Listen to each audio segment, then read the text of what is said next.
Assalamualaikum warahmatullahi wabarakatuh. Kami dari kelompok 2 akan mempresentasikan makalah kelompok kami tentang komunikasi dakwah. Yang pertama, pengertian komunikasi. Secara etimologi, komunikasi berasal dari Latin yaitu communicatio, artinya pemberitahuan, memberi bahagiaan, pertukaran di mana si pembicara mengharapkan pertimbangan atau jawaban dari pendengarnya. Sedangkan pengertian komunikasi menurut James Sentones menyebutkan bahwa komunikasi adalah proses di mana seseorang berusaha memberikan pengertian dengan cara pemindahan pesan. Definisi komunikasi menurut Hart dan Brain adalah suatu proses atau seperangkat tindakan masyarakat secara bersama-sama dengan simbol-simbol mereka menciptakan melalui interaksi. Dalam komunikasi berlangsung proses informasi, pertukaran gagasan atau ide, proses saling berbagi makna di antara pengirim dan si penerima pesan. Dapat kita pahami dari definisi tersebut bahwa komunikasi merupakan alat individu, antar individu, atau lebih bahkan dalam komunitas masyarakat dalam menjalin relasi interaksi sosial. Kegiatan dakwah termasuk bentuk komunikasi karena di dalamnya ada penyampaian pesan dan penerimaan pesan. Dakwah sebagai proses komunikasi membutuhkan upaya-upaya yang harus dirancang strategis sebagaimana sebuah komunikasi yang efektif yang memberikan efek-efek dari komunikasi. Secara definitif, komunikasi dapat diartikan sebagai proses retoris yang bersifat persuasif yang dilakukan komunikator atau pendakwah atau dai untuk menyebarluaskan pesan-pesan bermuatan nilai agama baik untuk bentuk verbal maupun non-verbal kepada jemaah untuk memperoleh kebaikan di dunia dan di akhirat. Unsur-unsur komunikasi merupakan langkah awal memperbaiki pemahaman atas suatu fenomena yang rumit. Tidak hanya manusia, hewan pun juga berkomunikasi, namun caranya memang lebih sederhana. Misalnya dalam komunikasi yang dilakukan antar kucing, perilaku seorang kucing merupakan rangsangan bagi kucing lainnya untuk memberikan suatu respon. Kucing merespon satu sama lainnya dengan mengyong, memberi tanda, menyerang, dan sebagainya. Ada hewan yang berkomunikasi dengan suara mereka, ada juga yang berkomunikasi dengan perilaku mereka, berupa isyarat tertentu atau gabungan suara dan isyarat. Umumnya komunikasi serangga lebih rumit tingkatannya daripada komunikasi tersebut, terutama dalam komunikasi organisasi. Unsur-unsur yang harus ada dalam proses komunikasi adalah: yang pertama, pengirim pesan atau komunikator. Pengirim pesan yang dimaksud di sini adalah manusia yang mengambil inisiatif dalam komunikasi. Di sini disebut komunikator. Pesan yang disampaikan komunikator untuk mewujudkan motif komunikasi. Karena itu komunikator definisikan sebagai manusia berakal budi yang berinisiatif menyampaikan pesan untuk mewujudkan motif komunikasinya. Yang kedua, penerima pesan atau komunikan. Seperti yang kita pahami bahwa komunikasi disebut juga penerima. Dalam konteks komunikasi massa, komunikasi lazim disebut khalayak. Tujuan atau destinasi permisah, pendengar, pembaca, target sasaran. Dalam komunikasi pemasaran disebut target pasar atau target konsumen. Yang ketiga, ada pesan.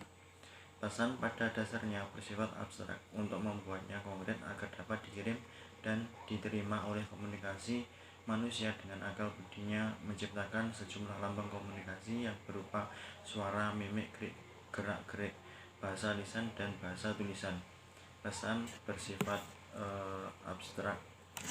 Komunikan Anda tidak akan tahu apa yang ada dalam benak Anda sampai Anda mewujudkannya dalam satu bentuk atau kombinasi lambang-lambang komunikasi ini.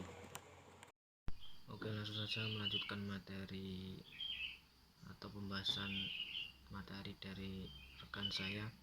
Untuk unsur-unsur komunikasi yang selanjutnya adalah saluran komunikasi dan media komunikasi. Saluran komunikasi sendiri adalah jalan yang dilalui pesan komunikator untuk sampai ke komunikannya.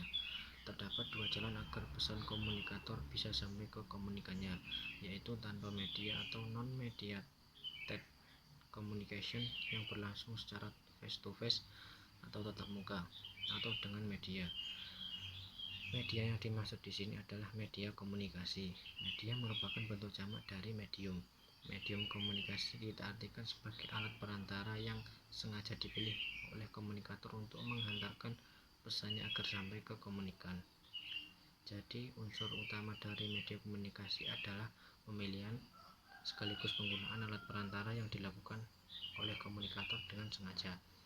Artinya, hal ini mengacu kepada pemilihan dan penggunaan teknologi media komunikasi.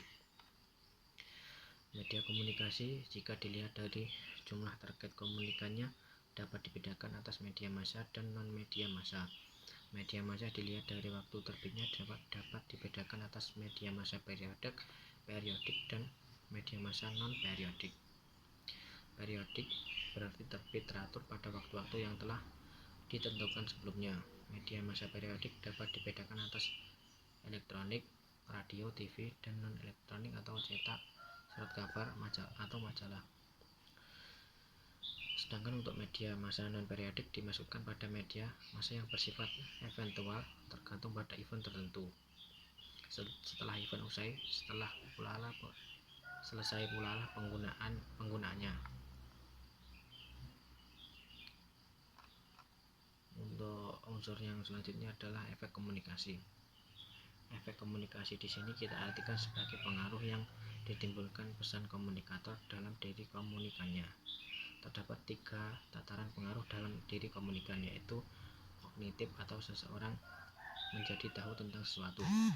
Selanjutnya adalah afektif atau sikap seseorang terbentuk, misalnya setuju atau tidak terhadap sesuatu.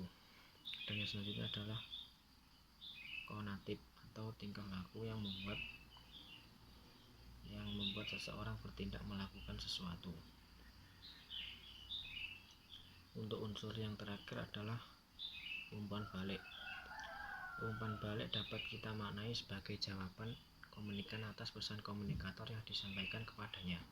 Dalam komunikasi yang dinamis, sebagaimana diutarakan komunikator dan komunikan terus-menerus saling bertukar peran. Karenanya umpan balik pada dasarnya adalah pesan juga, yakni ketika komunikan berperan sebagai komunikator. Karenanya pembahasan tentang umpan balik pada dasarnya sama dengan pembahasan kita tentang pesan. Mungkin cukup sekian penyampaian materi dari saya. Untuk materi yang selanjutnya nanti bisa disambung oleh rekan saya yang lain. Baik, mengenai materi yang berikutnya, yaitu mengenai teknik-teknik komunikasi. Dalam melaksanakan atau melakukan dakwah, kita dapat menggunakan beberapa teknik komunikasi di dalamnya. Di antaranya yaitu ada komunikasi informatif. Komunikasi informatif ini merupakan sebuah teknik yang sering dipakai atau digunakan untuk menyampaikan pesan secara umum yang berisikan amanat ataupun isi berita. Komunikasi persuasif ini bisa dikatakan juga merupakan penyampaian pesan, ide, gagasan, ataupun pendapat kepada seseorang atau sejumlah orang mengenai hal-hal yang bersifat baru atau baru diketahui. Selanjutnya, komunikasi persuasif. Ada komunikasi persuasif. Komunikasi persuasif ini merupakan teknik yang digunakan untuk mempengaruhi seseorang melalui manipulasi psikologi, atau bisa dikatakan teknik ini mempengaruhi seseorang dengan cara mengajak, merayu, ataupun membujuk, yang mana hal ini semakna dengan kata dakwah itu sendiri, yaitu mengajak atau merayu.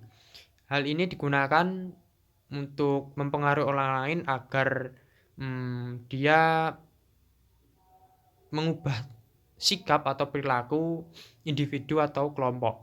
Dapat digunakan untuk itu. Selanjutnya komunikasi koersif. Komunikasi koersif ini merupakan komunikasi yang merupakan kebalikan dari komunikasi persuasif.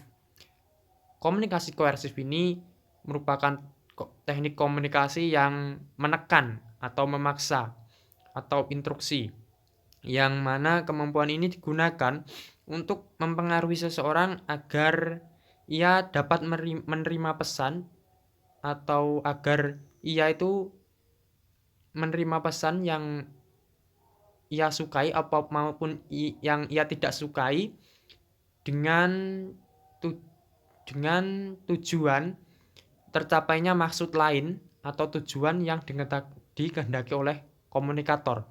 Selanjutnya mengenai komunikasi hubungan manusiawi atau bisa dikatakan merupakan interaksi yang mana interaksi antara seseorang dengan orang lain dalam segala aspek kehidupannya, yang mana hal ini banyak digunakan karena langsung berhubungan dengan manusia itu sendiri, yang merupakan interaksi di berbagai aspek kehidupan antara individu dengan individu yang lainnya.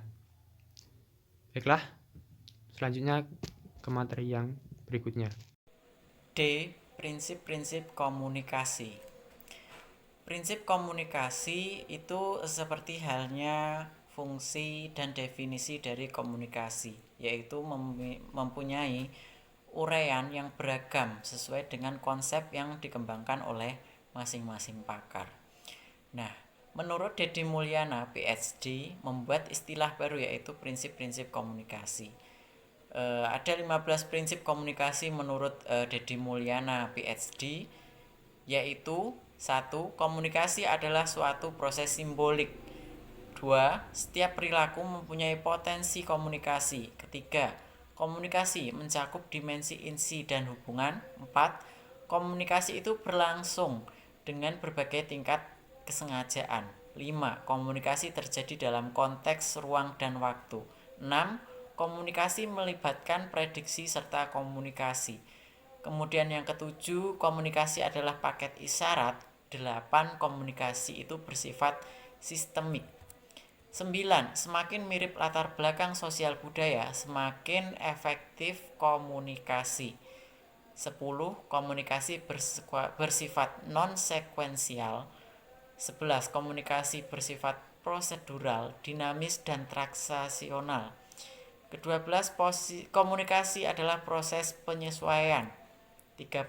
Komunikasi bersifat irreversibel. 14. Komunikasi bukan panacea untuk penyelesaian sebuah masalah.